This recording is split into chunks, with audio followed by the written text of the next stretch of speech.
नमस्कार, मैं विक्रम सिंह।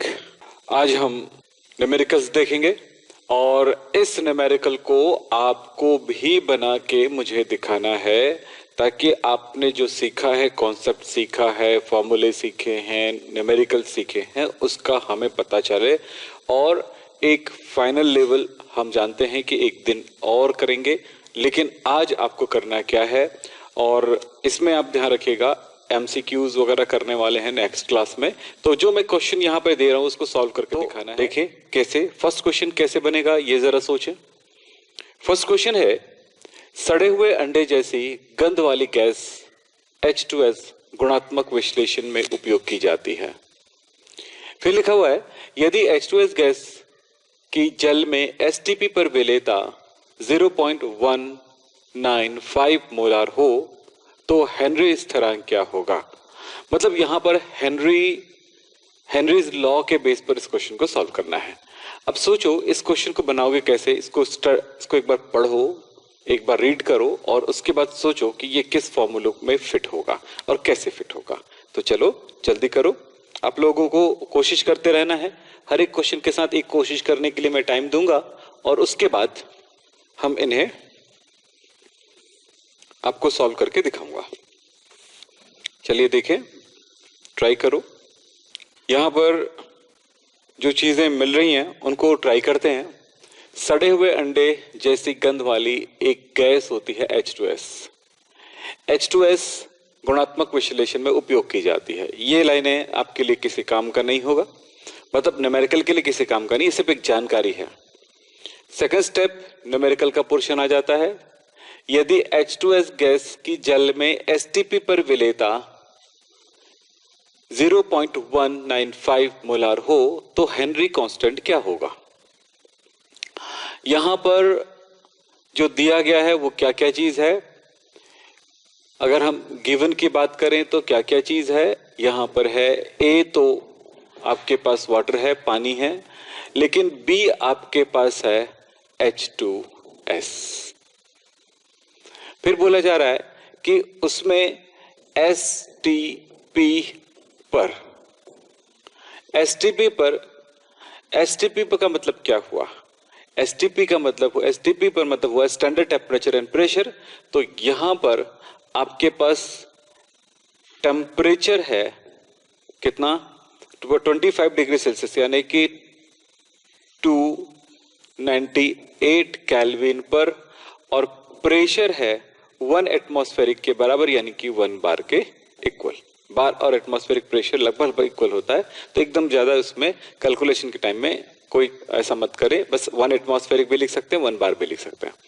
फिलहाल यहां पर बात कर रहे थे कि यहां पर मोलैरिटी जो दी गई है, यानी कितनी दी गई है, 0.195 मोलार। इसका मतलब है कि अगर वॉल्यूम 1 लीटर हो, 1 लीटर सॉल्यूशन हो, तो 1 लीटर सॉल्यूशन में हमारे पास इसकी वो इतनी मोल ये घुला हुआ है, मोलारिटी इतनी है, तो इसका मतलब है 1 लीटर में इतना घुला हुआ है, तो ये वॉल्यूम हो गया। अब चलो, इसमें इतनी सारी इंफॉर्मेशन हमें मिल जाती है। कहां से, कौन कौन सी चीजें।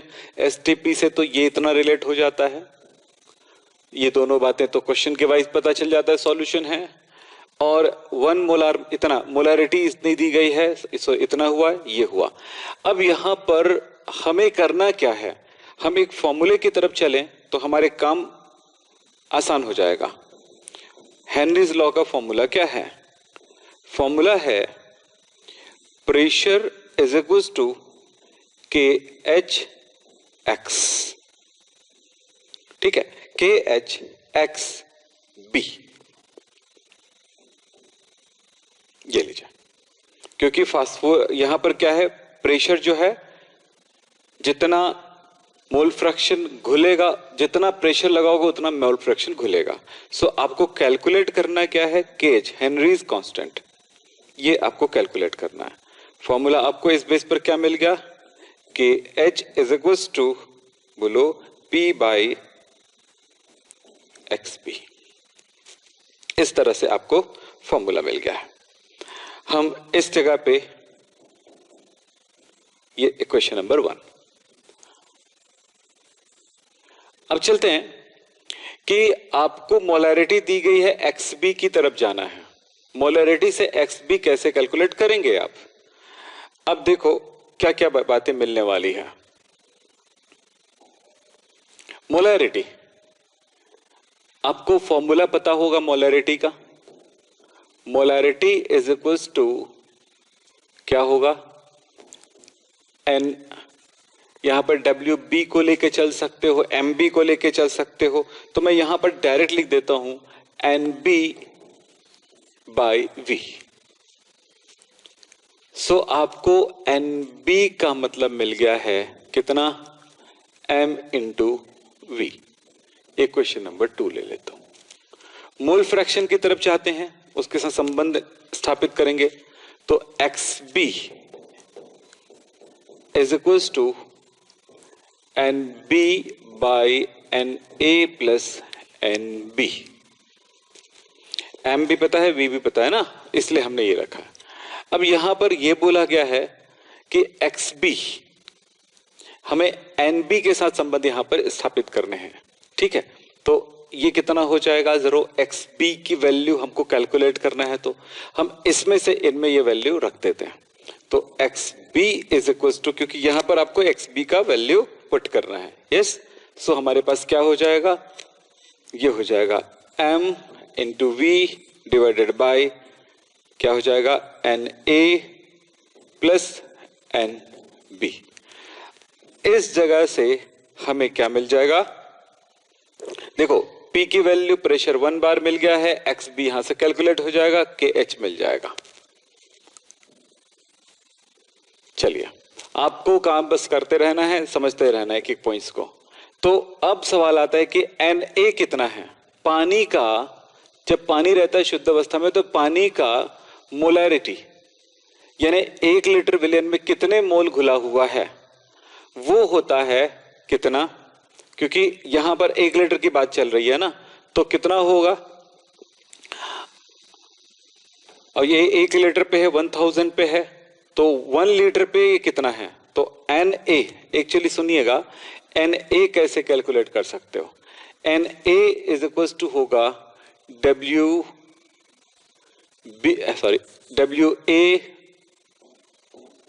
By MA।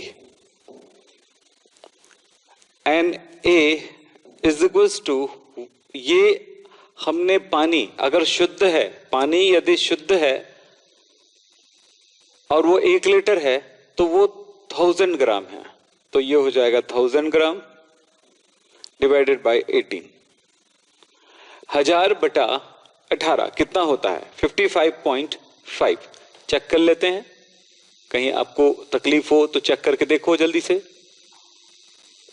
55.5। तो हम यहां पर इस चीज को लिख देते हैं आपके लिए कि Na कैसे कैलकुलेट करोगे। तो Na इज इक्वल टू कितना होगा? WA बाई MA, और ये कितना है? ग्राम में ले लिए, ग्राम वैल्यू होती है W में, तो डिवाइडेड बाय कितना?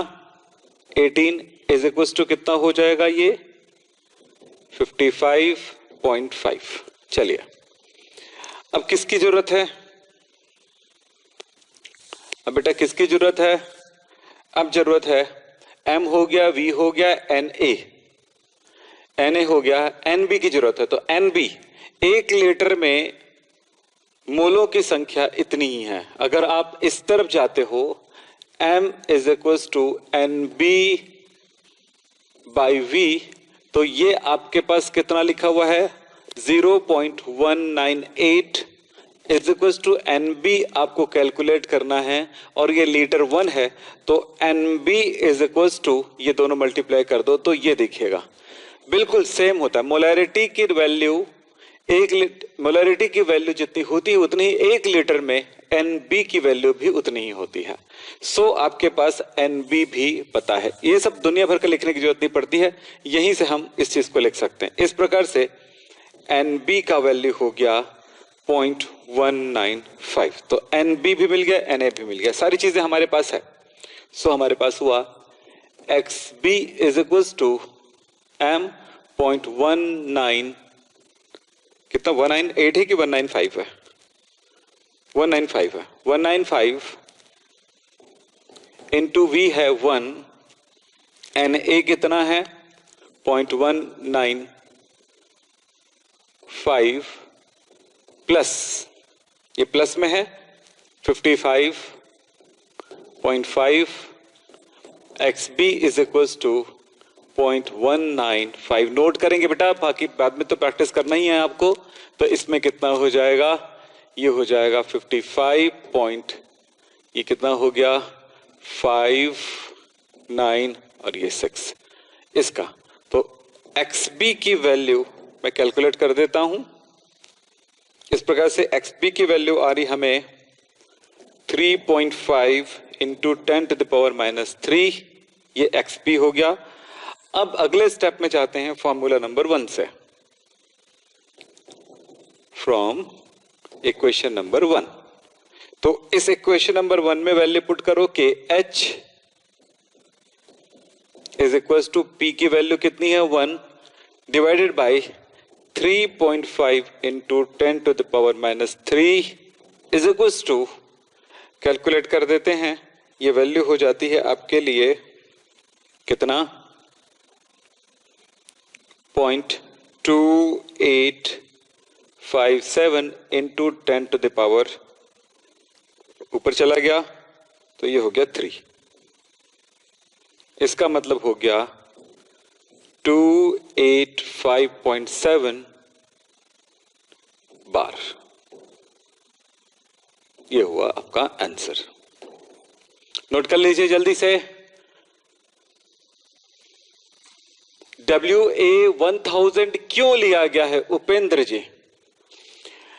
WA1000 इसलिए लिया गया है कि 1 लीटर पानी है, 1 लीटर पानी का वेट जो होगा 1000 होगा। हम 1 लीटर पानी के अंदर ही चल रहे हैं सब कुछ, ठीक है। चलो अब एक बार दोबारा करेंगे तो आपको क्लियर हो जाएगा ये चीज। चलिए, जब किसी चैप्टर का क्लोजिंग रहता है तो ज्यादा टाइम नहीं दे सकते हैं, तो जल्दी जल्दी करा करो। हो गया क्या सबका? नोट कर लिए? मुकेश पंडित मोहम्मद, ये अब इधर का क्वेश्चन जल्दी समझ में नहीं आएगा आपको मुकेश पंडित। अगर फर्स्ट डे है तो अलग बात होगा, अगर शुरू से आ रहे हैं तो भी बताएंगे। जब तक आप पुराना इस क्वेश्चन को दोबारा नहीं करेंगे तब तक समझ में नहीं आएगा, क्योंकि बहुत सारी चीजें हैं।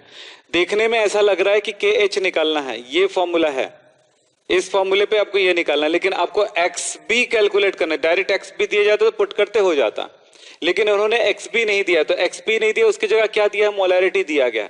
तो मोलैरिटी को हमने कन्वर्ट किया XB में। तो मोलैरिटी को XB में कन्वर्ट करते समय क्या करना पड़ा? मोलैरिटी इज इक्वल टू ये हुआ NB/V। डिटेल फॉर्मूला क्या है? WB into 1000/MB into V होता है। सो WB/MB जो है उसको हमने NB लिखा डायरेक्ट, क्योंकि NB से जब काम चल जाएगा तो WB वगैरह तरफ जाने की जरूरत नहीं है। बात समझेंगे? तो ऐसे ही इस क्वेश्चन को एक बार दोबारा बना के देखना, तिबारा बना के देखना, बहुत इंपॉर्टेंट पोर्शन हो जाता है कि ऐसे क्वेश्चन को समझने के लिए, समझाने के लिए थोड़ा टाइम लगता है, क्योंकि आपको M से भी रिलेट करना पड़ेगा, ठीक है। तो आपको एक दोबारा ये काम करना पड़ेगा। चलिए ठीक है, आप नोट कर लीजिए जल्दी से। हो गया? नोट हो गया? यस, चलते हैं, क्योंकि इसको मिटाने के बाद दोबारा कोई चांस नहीं है ना, ये वापस नहीं आती है जी। STP पर होने की वजह से हमने यहां पर टेम्परेचर की जरूरत नहीं है, सो हम कभी यूज नहीं कर पाए, लेकिन प्रेशर की जरूरत थी। तो ये आप इसको लगभग 1 एटमॉस्फेरिक के आसपास होगा, तो इसको 1 एटमॉस्फेरिक अगर 1 लिखते हैं तो यहां पर 1 एटमॉस्फेरिक भी लिख सकते हो। तो इसमें आपको कोई अलग बातें नहीं होगी। चलिए, हो गया? चलें आगे चलते हैं नेक्स्ट क्वेश्चन की तरफ। इस क्वेश्चन को बना के देखो तो चलो, बन जाएगा आपसे। इस क्वेश्चन को बना के देखो, चलो जल्दी से। कहां तक पहुंचते हो? बस सोचना है कहां तक पहुंच सकते हो, कितना कर सकते हो, ये सोचो पहले।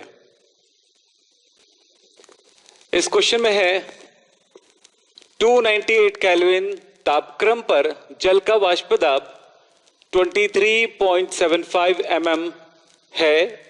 इस तापक्रम पर 5% यूरिया के जलीय विलयन का वाष्प दाब ज्ञात करना है। उस सॉल्यूशन का आपको वेपर प्रेशर कैलकुलेट करना है। अब जो दिया है उसको बेस मान करके क्या आप सोच रहे हो, किस फॉर्मूले की तरफ जा रहे हो उसे सोचो, जल्दी से सोचो, फिर उसके बाद हम आगे बढ़ेंगे। मैंने एक बात कहा था, जितनी भी न्यूमेरिकल आपको पढ़ाया गया है वो सारे न्यूमेरिकल, जितनी भी टॉपिक पढ़ाया गया वो सारी चीजें न्यूमेरिकल जब हम करते जाते हैं, जितनी ज्यादा हम आगे जाते जाएंगे उतना टफ होते जाएगा। जब तक वो टफ नहीं होगा, जब तक आपको समझ में नहीं आने वाली स्थिति में आएंगे, तब तक उसे आप अपना लेवल समझ लो, आपकी लेवल क्या है।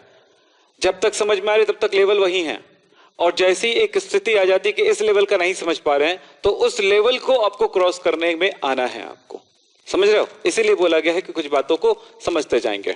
चलो अपनी लेवल को ऊपर तक ले जाएं। देखें इसमें क्या कर सकते हैं, क्वेश्चन समझ में आ रही है क्या करना होगा। बोला है दो तीन बातें बोला है। वेपर प्रेशर, वेपर प्रेशर बोला है मतलब ये सीधी सीधी बात है, राउल्ट के नियम की तरफ जाना पड़ेगा हमको, तो राउल्ट्स लॉ की तरफ जाना पड़ेगा। दूसरी बात ये कहता है जल का तापक्रम, राउल्ट्स लॉ में टेम्परेचर का कांस्टेंट लिया गया है, सो इसका कोई मतलब नहीं है। फिर वेपर प्रेशर इसका जल का, तो देखो क्या गिवन है,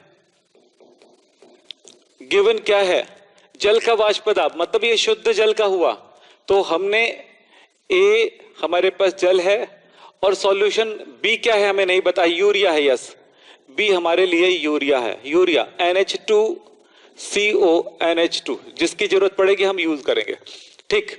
फिर क्या बोलता है देखो, एक विलियन है, पानी है, पानी का वेपर प्रेशर, पानी मतलब यहां पर P0A, यानी जब शुद्ध अवस्था में होता है जल तब उसकी वाष्प दाब कितना दिया गया, 23.75 mmHg भी लिख सकते हो, ठीक है।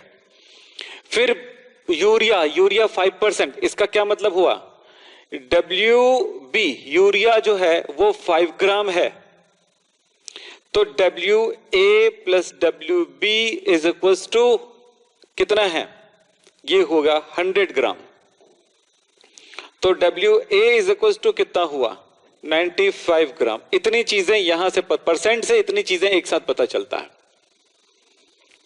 वाष्प दाब कैलकुलेट करना है तो P0A तो दिया है, लेकिन हमें PA कैलकुलेट करेंगे, क्योंकि जो यूरिया है वो नॉन वोलेटाइल है, अवाष्पशील है, सो जो विलियन का जो वाष्प दाब है वो सिर्फ जल की वजह से होगा, तो जल का ही ज्ञात करना है, ये हो गया। इसके और इन सब के बीच में कोई संबंध दिखाने वाला कोई फॉर्मूला आपको याद आ रहा है, अगर याद आ रहा है तो बोलो जल्दी से कौन सा फॉर्मूला है, इन सब के बीच में संबंध दर्शाने वाला कोई फॉर्मूला अगर आपको याद आ रहा हो तो ये बन गया, बोलो जल्दी से फॉर्मूला क्या है, ये फाइंड करना है। चलो बेटा बोलो जल्दी से, बोलो क्या फॉर्मूला है, ठीक है, अपेक्षिक वाष्प दाब वाला, ठीक है। तो इसका मतलब ये हुआ P0A minus PA by P0A is equal to WB by MB into WA by MA, ये फॉर्मूला, इस फॉर्मूले में वैल्यू पुट करो और आपका काम हो जाएगा। देखो क्या क्या है, अब करना क्या है ये तो समझ में आ रहा होगा, सीधा सीधा मतलब है जो जो वैल्यू आपको पता है वो आप रख दो यार, पुट कर दो यार। तो कितना है 223.75 minus PA by 23.75 is equals to WB5 into MA पानी के लिए MA 18 होगा, और ये MB यूरिया के लिए ये होगा 60, जैसे कि सब जानते हो। तो ये फॉर्मूले से कैलकुलेट की जाती है। फिलहाल MA 18 MB 60 इंटू WA की वैल्यू कितनी है, एक मिनट, WA कितना 95, ये लीजिए 95। तो अब क्या करोगे 23.75 minus PA is equal to 5 into 18 into 23.75 by 60 into 95, calculate कर लो यार, अब तो कैलकुलेट कर सकते हो, पी ए कैलकुलेट करके मुझे बताओ।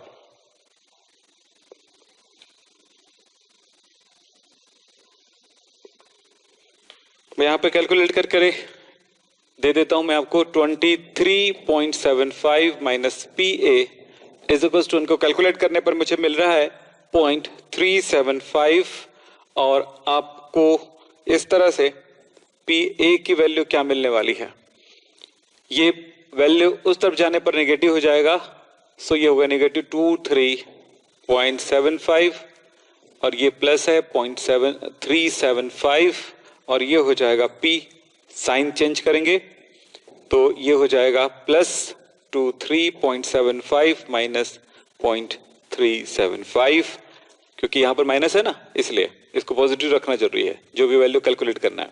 तो ये आपको मिल रहा है 23.375, ये मिल रहा है mm। अच्छा जी, ये आपका आंसर है, नोट कर लो जल्दी से, हो गया होगा। कुछ क्वेश्चन मैं एनसीईआरटी का दूंगा, कुछ बाहर का दूंगा, और एनसीईआरटी के क्वेश्चन को सॉल्व करने के लिए एक बच्चे ने पूछा एनसीईआरटी का है ना, यस ये एनसीईआरटी का ही है, कुछ एनसीईआरटी का कुछ बाहर का दोनों दूंगा और दोनों को सॉल्व करना है, और कुछ मैं आज आपको क्वेश्चन और आंसर, क्वेश्चन और सॉल्यूशन दोनों का, क्योंकि सारी चीजें हम यहां पे नहीं पढ़ा सकेंगे, आपको नहीं बता पाएंगे, तो कुछ एक बताते जा रहे हैं आपको।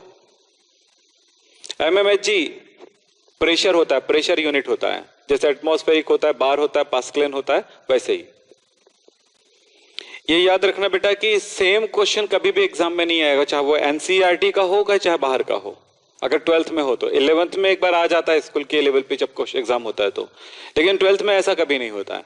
सो इस जगह पे होगा क्या कि आपको अगर क्वेश्चन सॉल्यूशन करने आएगा तो आप आगे जाकर के क्वेश्चन सॉल्व कर पाएंगे। ये बातें हम हर बार बोलते हैं। चलिए सॉल्यूशन मैं आपके पास आज भेज दूंगा, चलिए ठीक है। चलो नेक्स्ट, इस क्वेश्चन को देखो बना के, ये बना पाते हो कि नहीं, तुम्हारी अपनी क्षमता पता चल रही कि आप बना पाते हो कि नहीं, इसको चेक करो आप। क्या ये बन जाएगा, जल्दी बोलो जी। ताज प्रबल प्रताप बोल रहे हैं कि क्वेश्चन के बेस आएगा, यस क्वेश्चन इसी तरह के, भाई जो कॉन्सेप्ट है उसी से आएगा ना, कॉन्सेप्ट से बाहर तो आएगा नहीं। क्या क्वेश्चन है, 12.5 ग्राम यूरिया 170 ग्राम जल में घोला गया, यह घोल 100.63 डिग्री सेल्सियस पर उबलता है। घोल मतलब होता है सॉल्यूशन। विलियन का आणविक द्रव्यमान ज्ञात कीजिए, सॉरी यूरिया का आणविक द्रव्यमान ज्ञात कीजिए। अब बताओ ये क्वेश्चन कितने बच्चों से बन जाएगा, जिन बच्चों से बन जाएगा यस लिखो, जिनसे नहीं बन पाएगा वो नो लिखो। शुरू से देख रहे हैं उन्हीं बच्चों में से जवाब पूछूंगा, क्योंकि जो अभी अभी न्यू ज्वाइनिंग है उन बच्चों को तो मैं कह नहीं सकता कि आपको समझ में आएगा। वही बच्चे बताएंगे नो या यस जो शुरू से ज्वाइनिंग है। क्या नो, चलिए ठीक है। यहां पर जो जो चीजें दी गई है, यूरिया मैं यहीं पर बता देता हूं, बाकी फॉर्मूला आपको बता दूंगा, कैलकुलेशन आप करेंगे। लिखा है यूरिया, ए है वाटर, बी है आपके पास यूरिया, यूरिया मतलब होता है NH2CONH2। क्या क्या है मैं आपको बता देता हूं, फिर इसमें आपको मिल जाएगा, यहां पर WA दिया गया है क्या 12.5 ग्राम, और WB दिया गया है, WA दिया गया है 170 ग्राम, और इस तरह से, और ये उबलता है बोला गया है, मतलब TB2 दिया गया है 100.63 डिग्री सेल्सियस, और आपको पता है तो यहां पर TB1 कितना होता है, 100 होता है, आपको पता है डिग्री सेल्सियस में, तो डेल्टा T भी आप कैलकुलेट कर सकते हो, TB2 माइनस TB1। अब इसके बेस पर ये TB मिल गया, KB दिया है 0.52, चलो सब कुछ हो गया। MB आपको कैलकुलेट करना है ना, यूरिया का आणविक द्रव्यमान, MB कैलकुलेट करना है, ये कैलकुलेट करना है। फॉर्मूला आपके पास है क्या, delta TB is equal to W B, sorry K B into W B into 1000 by M B into W A. देखो कितने क्वेश्चन आप बना सकते हो सेल्फ, वो मैंने रखता है। ठीक है, अब इसमें आपको ये कैलकुलेट करना है, ये कैलकुलेट करना है, बाकी सब आपके पास है, सब कुछ अवेलेबल है। डेल्टा टी बी यहां से कैलकुलेट हो जाएगा। अब यहां पर लिखा है कितना, इन दोनों को माइनस करोगे तो कितना, वो 0.63 होगा। तो डेल्टा टी बी की वैल्यू 0.63 हो गया। के बी दिया है, डब्ल्यू बी दिया है, ये सब दिया गया। आप कैलकुलेट करने के लिए वैल्यू पुट कर तो हो गया। तो इस तरह से ये क्वेश्चन बन जाएगा। अच्छा, आंसर तो जिसका बन गया है, चलिए इसमें इस क्वेश्चन के बेस पर इस क्वेश्चन में आंसर आना चाहिए आपका 60 के आसपास, 60.9 60 ऐसा कुछ है। तो वैसे 60 के आसपास इसका आंसर आना चाहिए। एमबी की वैल्यू इसी के आसपास आएगा, 60 के आसपास आएगा। करके देखना, कैलकुलेट करके देखना। ठीक है, चलो आगे चलें। हाँ, 60.7 आ रहा है, 60.69 आ रहा है जस्ट प्रीवियस क्वेश्चन पे। ये कैसे होगा, एक सुक्रोज के विलियन में 68.8 ग्राम, नहीं सॉरी 68.4 ग्राम सुक्रोज है। एक सुक्रोज के विलियन में 68.4 ग्राम सुक्रोज है, जिसका मॉलिक्यूलर मास दिया गया है 342। 100 ग्राम में विलय है, विलियन की क्वथनांक ज्ञात कीजिए। आसान है ये क्वेश्चन। क्या क्या है, ए वाटर है, ये हम जरूर लिखते हैं, और बी क्या चीज है, सुक्रोज है, C12H22O11।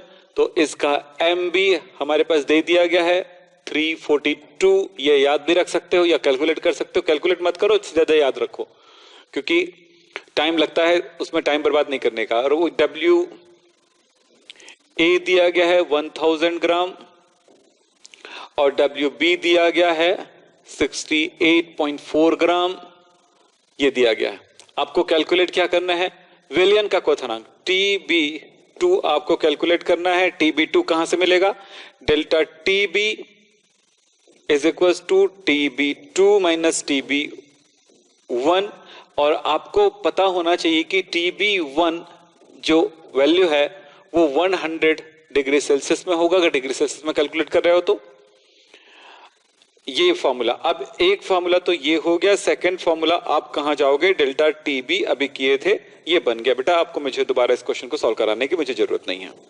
Into 1000 by M B into W A. चलिए इस वैल्यू को पुट करिए, आपको बन जाएगा, सबसे बन जाएगा। यस बोलो। चलिए ठीक है, जो भी आया ये क्वेश्चन अब बन जाएगा। इससे आपको डेल्टा टीबी मिल जाएगा क्वेश्चन नंबर फॉर्मूला नंबर 2 से, और फॉर्मूला नंबर 1 से आपको क्या मिल जाएगा, TB2 ये निकल जाएगा। इससे पहले निकालोगे, फिर इसके बाद ये निकाल लोगे। ठीक है, चलो हो गया, नेक्स्ट करें। चलिए ठीक है, चलिए ठीक है। उपेंद्र पद है, जल्दी करिए। दुबे, उपेंद्र दुबे। चलो बेटा आगे चलते हैं। ये देखो क्वेश्चन है, यहां पे देखो, किसी पदार्थ के, सुनो मैं क्वेश्चन क्या बोल रहा हूं, आपको अगर कुछ क्लियर नहीं दिख रहा है तो अभी तो पॉसिबल नहीं है, नेक्स्ट टाइम हम इसको बड़ा कर देंगे जी। चलो बताओ, ये बन जाएगा। हिंट करूंगा, बस हिंट बस करूंगा, आपको जरूरत नहीं पड़ेगी एकदम ज्यादा। जहां पे परेशानी होगी वहीं पे आपको बताऊंगा कि करना क्या है। क्वेश्चन बोले, किसी पदार्थ के 0.105 ग्राम को 840 ग्राम ईथर में घोलने पर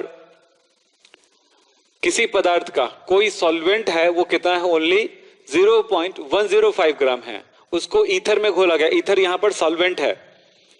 15.840 ग्राम ईथर में घोलने पर विलियन का क्वथनांक शुद्ध ईथर से इतनी अधिक हो जाती है, तो पदार्थ का अणुभार ज्ञात कीजिए। यहां पर कितने बच्चों से बन जाएगा, सेम क्वेश्चन अभी किए हैं, बताइए कितने बच्चों से बन जाएगा, जल्दी बोलिए।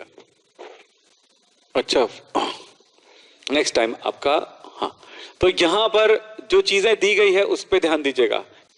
ईथर का बीपी बॉइलिंग पॉइंट, ईथर के जो दिया गया उससे लेना देना है। आपको काम क्या करना है उसको सोचो आप। यहां पे क्या कहा गया है उस पर ध्यान दें। जो दिया गया उसको ले लो, जिसकी जरूरत पड़ेगी उसको ढूंढ लेंगे। अभी ईथर का बॉइलिंग पॉइंट आपको जरूरत ही होगी कि नहीं होगी बाद में पता चलेगा ना। तो तरुण पहले फॉर्मूले पुट करो। पर क्या गिवन है, गिवन क्या है देखो तो पहले गिवन वैल्यू क्या है। आपको दो चीजें दी गई है, ए है आपके पास कोई अननोन, नहीं ईथर है, ईथर है, ईथर। ईथर के फॉर्मूले की तरफ मत जाइए, जरूरत पड़ेगी तो यूज करेंगे। अभी फिलहाल बी क्या चीज है, कोई अननोन चीजें हैं, कोई पदार्थ है। मैं बी को बी ही लिख रहा हूं। और इसमें घोलने पर देखिए, अब डब्ल्यू ए दिया है 15.840 ग्राम, डब्ल्यू बी दिया गया है 0.105 ग्राम। विलयन का क्वथनांक शुद्ध ईथर से, अब देखो क्वथनांक शुद्ध ईथर से 0.1 अधिक है, मतलब डेल्टा जितनी है बढ़ गया है से अधिक है, मतलब वो बढ़ गया है। कितना बढ़ा है, कितना चेंज हुआ है, वही है कितना चेंज हुआ, कितना इंक्रीज हुआ है, क्वथनांक में उन्नयन क्या हुआ है, तो इसको बोलते हैं डेल्टा टी बी। तो डेल्टा टी बी, तो वहां पे किसी से माइनस प्लस करने की जरूरत नहीं है, बढ़ गया तो कितना बढ़ा है 0.100 डिग्री सेल्सियस बढ़ा है, यानी कि 0.1। इसको आप चाहो तो 0.1 करके लिख सकते हो।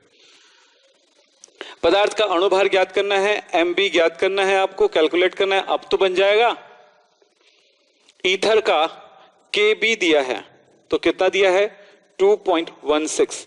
अब बताओ बन जाएगा अब, यस। अभिषेक क्या आशुतोष पाल कह रहे हैं बन जाएगा, मुकेश के बी नहीं दिया है। कैसे नहीं दिया है, के बी तो दिया है। ईथर का मोलल उन्नयन स्थिरांक यहां पर लिखा है, मोलल एलिवेशन कांस्टेंट। चलिए हो गया सब, ओके। इस तरह से ये बन जाएगा आपसे। बस आपको फॉर्मूले में वैल्यू पुट करना है, कुछ नहीं करना। फॉर्मूला सबको पता है, मुझे बताने की जरूरत नहीं है। चलो ठीक है, एक मिनट ट्राई करता हूं। आप लोग बोल रहे हो साफ नजर नहीं आ रहा है, मैं चेक करता हूं एक बार। नेक्स्ट क्वेश्चन करने के बाद आपको लिए चेक करता हूं, ठीक है। नेक्स्ट इस क्वेश्चन को देखो और बताओ बनेगा कि नहीं, सॉल्व होगा कि नहीं। क्वेश्चन है, ग्लूकोज का एक विलयन 80.2 ग्राम जल में 0.520 ग्राम ग्लूकोज मिलाकर बनाया गया। यदि जल के लिए KF दिया है तो ग्लूकोज विलयन का हिमांक क्या होगा। हिमांक मतलब होता है फ्रीजिंग पॉइंट। चलो कितने लोगों से ये सॉल्व हो जाएगा, यस लिखे हैं काफी बच्चों ने, बन जाएगा लिखे हैं, वेरी इजी, ओके। चलो नेक्स्ट में चलते हैं। यहां पर इस क्वेश्चन को देखें, एक पदार्थ के 5 ग्राम को 50 ग्राम जल में घोलने पर विलायक के हिमांक 1.2 डिग्री सेल्सियस का अवनमन होता है। पदार्थ का अणुभार ज्ञात करना है। ये बन जाएगा, इसको भी बोलो जल्दी से, देखते जाओ। अगर आपके मन में उस क्वेश्चन को थोड़ा सा चेंज हुआ या कुछ हुआ और आपसे वो बनने की कोशिश कर रहा है या बन जा रहा है, तो समझो कि इस टाइम आप 12th सक्सेस। कल और क्वेश्चन, आज मैं कुछ क्वेश्चन का सॉल्यूशन दूंगा, उस क्वेश्चन के सॉल्यूशन को आप बिल्कुल बना के देखेंगे, घर में बैठ के थोड़ी एक्स्ट्रा मेहनत करेंगे तो आप परफेक्ट होंगे। सो आज ये काम कराने वाला हूं आपसे, ओके। होगा, क्या बोल रहे हैं, हिंट दे दूंगा तो हिंट तो मिल ही गया, इसमें तो साफ नजर आ रहा है। एक पदार्थ के 5 ग्राम को 50 ग्राम जल में घोला गया, ठीक है। तो इसका मतलब क्या हुआ, इसका सीधा सा मतलब ये हुआ बेटा, जैसे देखो गिवन पता है, फाइंड पता है, तो हर क्वेश्चन बन जाता है। और उसके साथ एक बात होता है कि कौन सा फॉर्मूला यूज करेंगे, वो तो कोई भी क्वेश्चन बनेगा, फॉर्मूले के साथ हर क्वेश्चन बनता है। ये दो चीजों पे बिल्कुल ध्यान क्रिएट किया करो, यानी कि उस क्वेश्चन को समझने की कोशिश करो। चलिए हिंट दीजिए लिखा है, तो वही बोल रहा हूं मैं आपको, समझ रहे हो ना। तो अब देखो क्या क्या है उसको, मेरे मुझे हिंट क्या करना, मुझे हिंट करना है सिर्फ इतना, एक पदार्थ के 5 ग्राम को 50 ग्राम में घोला गया, मतलब कोई बी है उसका कितना दिया, WB बोलते थे, 5 ग्राम 5 ग्राम्स। और इसी तरह से WA 50 ग्राम में घोला गया है, मतलब ये 50 हो गया, 50 ग्राम हो गया, है ना। फिर क्या बोलते हैं, उसके हिमांक में अवनमन यानी डेल्टा TF 1.2 चेंज हुआ तो, ठीक है, हिमांक नहीं है ये, हिमांक में अवनमन हुआ है, बढ़ा है या घटा है बोल रहा है, मतलब delta T F T B ऐसा होता है, ठीक है। फिर आपको बातें आती है अवनमन, फिर अणुभार ज्ञात करना, एम बी कैलकुलेट करना है, सीधा सा मतलब। और क्या दिया गया, हिमांक अवनमन स्थिरांक यानी के एफ दिया गया है, बिल्कुल 1.85 हो गया, हो गया। और क्या चाहिए, क्या कैलकुलेट करना है, अणुभार। तो ये देखो delta T F is equal to K F into W B into 1000 by M B into W A. ये लीजिए, ये आपको कैलकुलेट करना है, ये दिया है, ये दिया है, ये दिया है, ये दिया है, सब कुछ है आपके पास, बस बन गया। नेक्स्ट, बन गया सर, सूरज ने कहा ये बन गया। नेक्स्ट क्वेश्चन की तरफ चलते हैं, इस क्वेश्चन को पढ़ो। 1.00 ग्राम विद्युत अपघट्य विलेय को, इलेक्ट्रोलाइटिक सॉल्यूट है, को 50 ग्राम बेंजीन में घोलने पर, 1 ग्राम को 50 ग्राम में घोल रहे हैं, हिमांक में अवनमन दे दिया गया है, बेंजीन का हिमांक अवनमन स्थिरांक दे दिया गया है, मोलर टर्म। सेम क्वेश्चन है, सेम क्वेश्चन। कितने बच्चों से बन जाएगा बताओ, जल्दी बताओ। हाँ जी बन गया, ये भी बन जाएगा, ओके ठीक है। नेक्स्ट क्वेश्चन, इसमें मुझे कोई हिंट करने की जरूरत नहीं है, सेम क्वेश्चन है, बस थोड़ा सा चेंज हुआ है। आंसर बताओ, आंसर बेटा कैलकुलेट करूंगा तो पता चलेगा। फिलहाल इसका आंसर बोल रहे हो तो मैं, इसका क्वेश्चन है 40, इसका आंसर आएगा 256 आना चाहिए, देखना 256 आएगा इसका आंसर। चलो नेक्स्ट क्वेश्चन क्या है, 27 डिग्री सेल्सियस पर ग्लूकोज के 5% विलयन का परासरण दाब ज्ञात कीजिए। और यहां पर आर की वैल्यू दी गई है, ये आर है ना, आर की वैल्यू दी गई है, ग्लूकोज का मॉलिक्यूलर मास भी दे दिया गया है। क्या बन जाएगा ये, बोलो, सॉल्व हो जाएगा? यस बोलो जल्दी से जी। प्रियांशु, शेषराम वर्मा जी, चंद्रभान, सभी का बताते चलो, साथ में सॉल्व हम करेंगे, ओके ठीक है। पहले बताओ, yes C R T, yes pi is equal to C R T पे। तो इसमें क्या क्या है, क्या करना है आपको, परासरण पाई, पाई कैलकुलेट करना है। और जो दिया है वो क्या क्या चीज है देखें, 25 डिग्री सेल्सियस यानी कि T is equal to 27 plus 273, Kelvin में ही लिखना, डिग्री सेल्सियस में नहीं लिखना है। तो कितना होगा 300 केल्विन। WB क्या चीज है, ग्लूकोज का है, WB दिया है 50, नहीं सॉरी 5 ग्राम। और तो WA plus WB is equal to 100 होगा। तो WA की जरूरत पड़ेगी तो क्या, वैसे जरूरत नहीं पड़ने वाली, टेंशन नहीं लेना है आपको। कितना 95, वैसे जरूरत नहीं पड़ने वाली इसकी, तो मैं ये, और इसमें V की जरूरत पड़ती है तो वो कितना है 100 ml ही होगा, ठीक है। क्यों ऐसा होगा आपको पता है, डेंसिटी अगर नहीं दिया इसका मतलब उस विलयन का डेंसिटी को कितना माना जाएगा, 1 डेंसिटी माना जाएगा। फिर क्या होगा, ये हो गया वॉल्यूम, आर की वैल्यू तो दी गई है 0.0, ये नहीं भी दिया है तो भी आपको याद रहना चाहिए 21 लीटर एटमॉस्फेरिक, वो प्रति केल्विन प्रति वो सब दुनिया भर का, ठीक है। ग्लूकोज का अणुभार MB आपको पता है 180 होता है, ये हो गया। आपको फॉर्मूले की तरफ जाना है, पाई कैलकुलेट करना है इसमें, मॉलिक्यूलर यहां पर पाई इज इक्वल टू होता है CRT, pi is equal to होता है C WB into 1000 into R into T by WB into 1000 by MB into V, सब कुछ है, बस वैल्यू पुट करो, मिल गया। सर 2 क्लास लीजिए मतलब क्या होता है, एक दिन में पॉसिबल नहीं भैया, हमारे पास और भी क्लास है भाई, है ना। आप तो पढ़ लोगे, सारे बच्चे नहीं पढ़ पाएंगे, और आपके पास भी ये पॉसिबल नहीं है। ठीक है, हो गया। चलो नेक्स्ट बताओ, ये क्वेश्चन बनेगा, जहां से बनना नहीं शुरू होगा वहां पे समझाना शुरू करूंगा। बताओ ये क्वेश्चन, हाँ जी ये क्वेश्चन स्पेशल है, इस पे ट्राई करना है आपको, जल्दी करो। क्या ये बन जाएगा?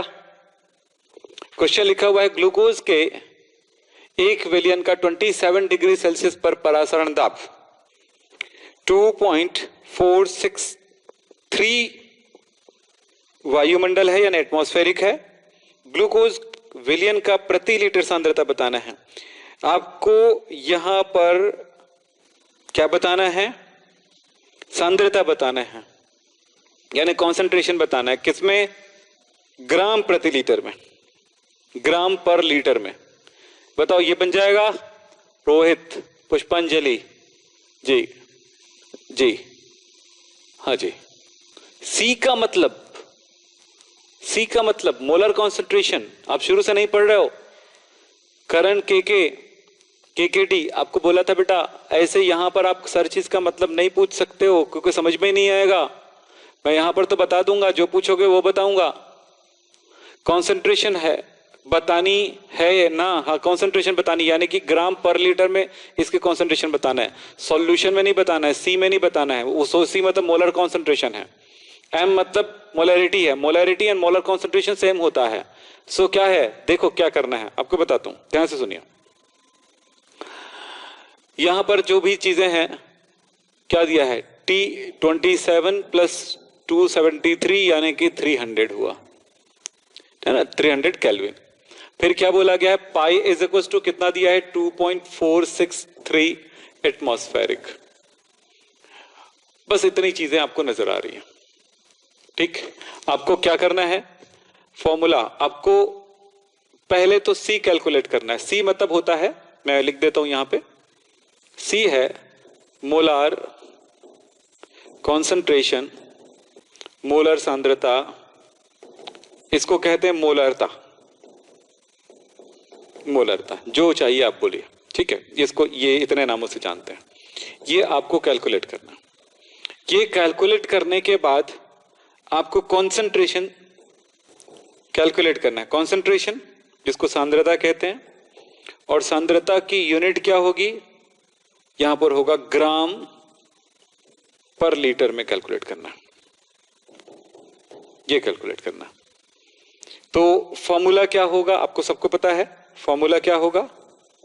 फॉर्मूला होगा pi is equal to CRT।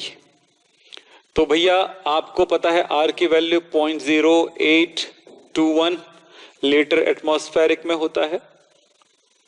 T आपके पास है, सी आपको कैलकुलेट करना है, पाई भी आपके पास है, तो क्या कैलकुलेट करना है? सी। तो सी इज इक्वल टू क्या हो जाएगा? सी इज इक्वल टू हो जाएगा पाई बाई 0.0821 इंटू 300, है ना। सी इज इक्वल टू, है ना, तो पाई की वैल्यू भी दिया तो पाई की वैल्यू भी लिख देता हूं यार। चलो पाई की वैल्यू कितनी दी गई है? 2.463। तो इसकी वैल्यू कितनी आ रही है मैं कैलकुलेट कर देता हूं। इसकी वैल्यू आ रही है 0.1, इसकी वैल्यू आ रही है 0.1 मोल पर लीटर। चलिए यहां तक तो आप कर लेंगे, लेकिन पूछा ये नहीं है इसने, पूछा ये नहीं है इसने, पूछा इतना तो बनाना ही पड़ेगा। इसके बाद की बात आता है। नहीं कल नवजोत पूछ रहे कल न्यू चैप्टर स्टार्ट होगा, बिल्कुल नहीं, कल नहीं होगा। कोशिश करेंगे कल हो जाए। अगर मैं आपको क्वेश्चन पेपर आज देता हूं, उसका सॉल्यूशन वगैरह देता हूं, और उसमें से अगर डाउट आता है तो फिर एक टॉपिक बच जाता है हमारा, वांट हैव फैक्टर से रिलेटेड क्वेश्चंस को सॉल्व करना। वो अगर कर लिए तो पूरा फिनिश हो जाता है। और बहुत सारी चीजें आपको खुद के प्रैक्टिस में आना होगा, बहुत सारी चीजों को समझना होगा। इन्हीं सारी चीजों को मिला करके आपको कॉम्पैक्ट क्वेश्चन को सॉल्व करना होगा, तो आप मेहनत करना पड़ेगा, आपको थोड़ा ध्यान रखना है। ये हो गया। अब क्या करना है? आप क्या जानते हो उसको ध्यान दो। सी को हम, सी की जगह पे हम क्या यूज कर सकते हैं? कैपिटल एम यूज कर सकते हैं। आपको पता है ना बात। तो capital M is equal to क्या होता है? WB into 1000 by MB into V। अब यहां पर क्या कह रहे हो? पर लीटर में, तो पर लीटर में कह रहे हो तो V 1 लीटर के लिए कितना होगा, V की वैल्यू 1000 होगा। सो मैं यहां पर क्या कर दूं, लीटर में, या फिर अगर आप ये ml में कर रहे हो ना, इन ml, तो ये 1000 लिख रहे हो, और ये लीटर में होता तो कितना लिखते हैं हम इसको, 1000 को हटा देते हैं, यानी कि फॉर्मूला इज इक्वल टू क्या हो जाएगा, m is equal to WB by MB, और यहां पर हो जाएगा into V in litre, litre में है तब। चलिए हमें क्या चाहिए, कॉन्सेंट्रेशन, 1 लीटर में कितना ग्राम ये घुला हुआ है। सो हमारा फॉर्मूला क्या होने वाला है, देखो, WB M into MB into V। M कितना दिया है, कितना आया हमारे पास, M यानी ये C, यही है M, कितना आया 0.1, इंटू ये कितना आ रहा है आपके पास, हाँ MB, इसका MB क्या चीज है, ग्लूकोज, ग्लूकोज का MB कितना होता है 180, 180, तो ये हो गया हमारा 180 इंटू V, लीटर 1 लीटर में है। सो कितना हुआ, 1 लीटर में ये पूछा है 1 लीटर में कितना ग्राम खुला हुआ है। सो यहां पर हमारे पास हो गया 18 ग्राम, 18 ग्राम पर लीटर इसका आंसर होगा। कितना आया, कितना आया, 18 ग्राम पर लीटर, ठीक है, 18 ग्राम पर लीटर। चलिए आगे चलते हैं नेक्स्ट क्वेश्चन की तरफ। ये तो बिल्कुल बनेगा, मैं नेक्स्ट क्वेश्चन को दे रहा हूं, मिटा दो इसको, हटा दूं। 1 मोलाल का क्या मतलब होता है, 1 मोल में, 1 मोलर पूछ रहे हो कि मोलाल पूछ रहे हो, 1 मोलार एंड 1 मोलाल दोनों में फर्क है। 1 मोलाल मतलब मोलैरिटी 1, 1 मोलाल मतलब मोलैलिटी 1, 1 मोलार मतलब मोलैरिटी 1। मोलाल मतलब मोलर, आपको क्लियर कर देता हूं, ऐसे में आप कंफ्यूज हो जाओगे। मोलाल मतलब होता है मोलैलिटी, मोलार मतलब होता है मोलैरिटी, बस। अब तुमने पूछा है 1 मोलाल, इसका मतलब 1 मोलर, मतलब ये क्या हुआ, इसका मतलब है molarity capital M is equal to 1, ठीक है। इसका क्या मतलब होता है कि 1 लीटर में 1 मोल घुला हुआ है, इस तो जो भी उस पदार्थ का मोल होता है वो उतना घुला है। और मोल का मतलब क्या होता है, 1 मोल का मतलब क्या होता है, फॉर्मूला जानते हो ना, N is equal to W by M। तो 1 मोल का क्या मतलब होता है, N इज इक्वल टू 1 का क्या मतलब होता है, हाँ इसका देखो, N is equal to W by M, तो ये क्या चीज है, WBMB। चलिए तब क्या होगा, N की वैल्यू 1, तो 1 इज इक्वल टू क्या होगा, WB is equal to MB। तो मतलब क्या हुआ, WB जो है वो उसके अणुभार के बराबर होगा, उसके अणुभार के बराबर होगा, ये इसका मतलब है। बेटा अनुज कुमार कह रहे हैं कि सर अब न्यूमेरिकल बनने लगे हैं, बिल्कुल, अगर इस लेवल पे चलोगे तो बनने लगेगा, फिर इसके बाद ऊपर जाता है आपके स्टडी का लेवल, और ऊपर जाएगा और ऊपर जाएगा, मतलब गोता लगाएगा। तो कभी भी आप जानते होंगे एक अच्छा गायक तब बनता है जब वो आलाप लगाने के लिए कोशिश करता है। आलाप लगाना जानते हो ना, जो करके जो गले को सुधारते रहता है, वही जो आलाप लगा लगा करके, उसी को रियाज कहते हैं। कितनी मेहनत करता है तब वो जाके सुधरने लगता है, फिर वो गोता खाने लगती है, उसकी आवाज एक लेवल तक पहुंचने लगती है।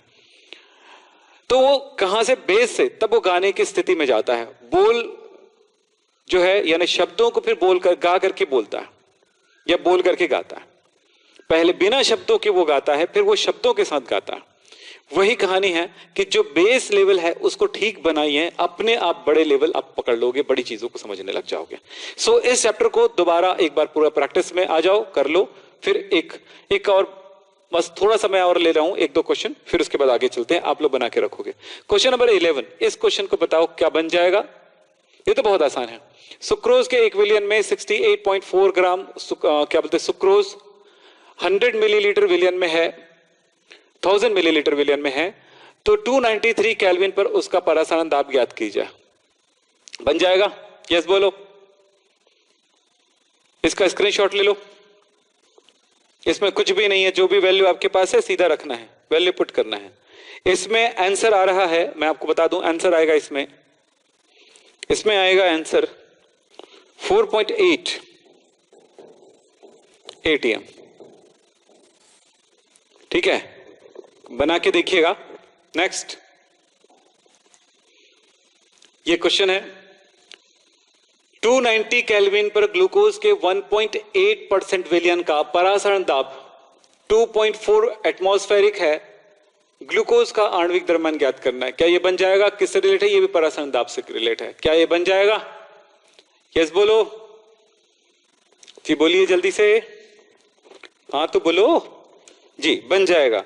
इसमें वैल्यू आ रही है 1.78.56, 178.56 के आसपास इसकी वैल्यू आएगी, आंसर आएगा, चेक कर लीजिएगा। अब नेक्स्ट क्वेश्चन है यहां पे, इस क्वेश्चन को देखेंगे। जब इतना सब कर लिए तो बहुत कुछ आसान हो जाएगा। तेज प्रताप लिख रहा है कि गुरु दक्षिणा देने का फायदा मिल रहा है। क्यों नहीं, क्यों नहीं। आप चलो आगे चले। प्रश्न है सुक्रोज, सी, ये थोड़ा ठीक से नहीं लिख पाया है, सुक्रोज C12H22। बेटा मैं ठीक से लिख देता हूं, यहां पर भी गलत लिखा है, यहां पर भी गलत लिखा है, तो इसको मैं यहां पे लिख, सुक्रोज तो जानते हो ना, बोलने की क्या जरूरत है। सुक्रोज का 5% विलयन यूरिया के 0.877% विलयन का समपरासरी है, मतलब आइसोटोनिक है। सुक्रोज का अणुभार इतना दिया है तो यूरिया का बताना है। अरे यार बहुत आसान है, बहुत आसान है। कैसे कैसे देखो, दो सॉल्यूशन है। एक तो सुक्रोज का सॉल्यूशन है, C12H22O11 का सॉल्यूशन है। दूसरा है यूरिया का सॉल्यूशन है, यूरिया मतलब NH2CO NH2 का सॉल्यूशन है। ठीक है, अब क्या क्या दिया है, इसमें लिखा है 5% सॉल्यूशन है, और इसके लिए कितना लिखा हुआ है 0.877% दिया गया है। फिर क्या बोलता है, इसका आपको, इसका मतलब होगा WB इज इक्वल टू 5 ग्राम, और MB इज इक्वल टू कितना दिया है 342, और इसके पाई का वैल्यू है पाई1। इसके लिए क्या है WB, तो WB कितना हो जाएगा 0.877 ग्राम। MB कितना होगा हमें कैलकुलेट करना है, और पाई की वैल्यू होगी पाई2। चलिए हम क्या करें, आपको आइसोटोनिक सॉल्यूशन के लिए फॉर्मूला बताया था, या तो वो फॉर्मूला ला लो पूरा का पूरा उठा के, या फिर वो फॉर्मूला डिराइव कर लो। मेरा कहना है कि हर एक फॉर्मूला हम याद नहीं कर सकते, इकट्ठे याद नहीं कर सकते, तो हम क्या करें, उन सारे फॉर्मूलों को कभी कभी डिराइव भी करना पड़ सकता है एग्जाम के टाइम पे, क्योंकि दिमाग में हर एक फॉर्मूला याद कर रख पाना बहुत मुश्किल होता है। सो अगर जिनको याद हो जाता है अलग बात है। चलिए अब देखो क्या होने वाला है। इसके लिए pi is equal to pi is equal to क्या होने वाला है WB इंटू, बोलो WB into R into T into 1000 by MB into V। ठीक है, अगर इन्होंने 100% लिखा है तो इसका मतलब है इसका वॉल्यूम कितना होगा V, इसके लिए कितना हो जाएगा V 100 ही होगा, तो इसके लिए परसेंट में दिया है ना, तो आयतन क्या होगा सॉल्यूशन का, इसका भी V कितना हो जाएगा 100 ही होगा। कहीं पे लिख देते हैं V इज इक्वल टू 100 लेकर के। ठीक है, चलो अब देखो जो जो वैल्यू है आपके पास ये है, तो इसमें तो वैल्यू पुट करोगे तो क्या मिलने वाला है, pi is equal to WB 5 into R into T into 1000, दोनों में सेम होगा ना, डिवाइडेड बाय MB, MB कितना होगा 342। चलो इस तरह पाओ तो क्या मिलेगा आपको, पाई 2 इज इक्वल टू, सारे वैल्यू पुट कर दो जो जो दिया गया है। WB कितना दिया गया है, WB 0.877 into R into T into 1000, और लेकिन मैं V की वैल्यू नहीं लिखा मैंने, V 100 क्योंकि परसेंट में दिया है तो 100, तो ये भी 100 है। और यहां पर MB कैलकुलेट करना, तो ये MB, इसको MB डैश के नाम से मैं लिख देता हूं, MB डैश के नाम से, क्योंकि MB डैश किसके लिए होगा, यूरिया के लिए। चलो ठीक है। अब इसके बाद मेरे पास पेज नहीं है, आप इतना पहले नोट कर लो जी, करो जल्दी से।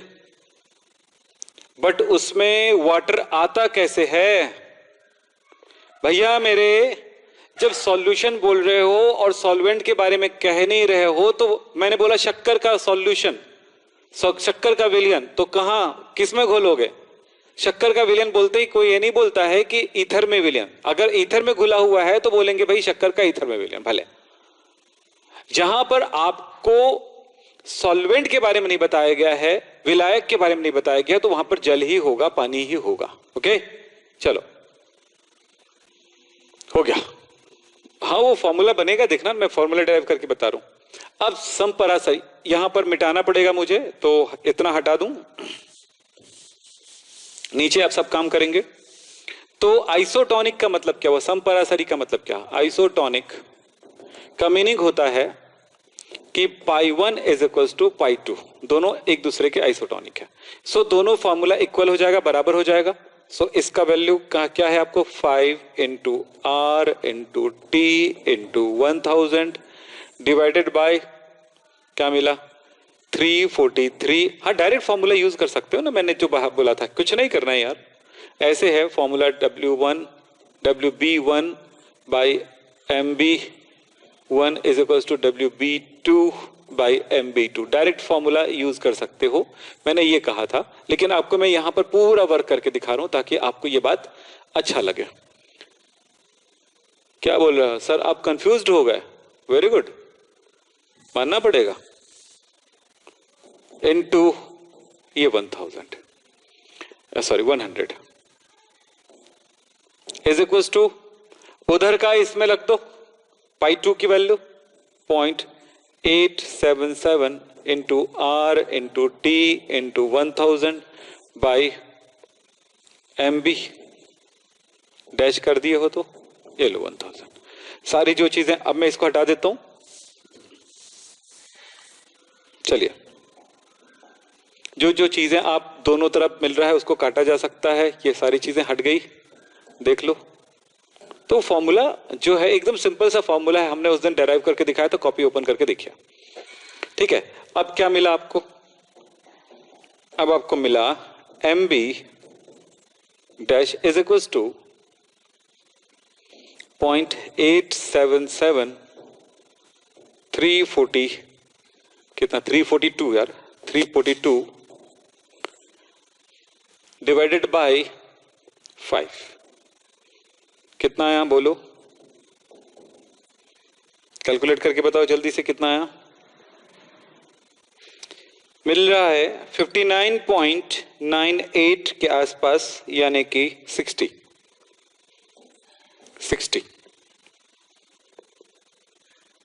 ओके तो 60 AMU किसका है, ये यूरिया का, ऑफ यूरिया, ये है आपका आंसर।